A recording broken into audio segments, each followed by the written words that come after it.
ម្រេចក៏មានមេបាយជាសាច់ដាក់បងទៅវិញអូននេះអូនជីងកូនកាត់មើលមុខមើលមាត់អូនជាកូនកាត់មិនសាក់អោអូនហើយអូនកាត់សាំងអ្វីខ្លះ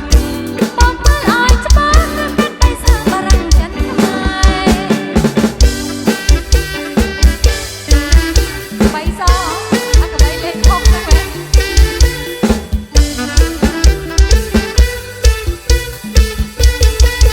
មើលភ្នែកដូចក្លិនភ្នែកធំយ៉ាងនឹងបើក្លិនតិចក៏ចិត្តខ្មែរហើយចាញ់ទៅចាញ់នេះកុំមកចឹងស្នេហ៍ខ្ញុំមិនប្រាប់ទេនេះកុំតាមគេទៀត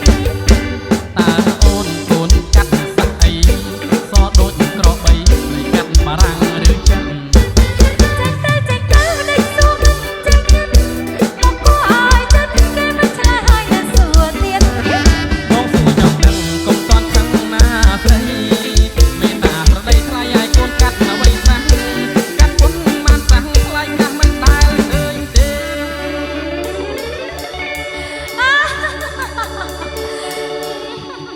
ឲ្យដៃសូឡូជួយសើចទៅមិញម្រេចក៏មានមេបាយជាសាច់ដាក់បងទៅវិញអូ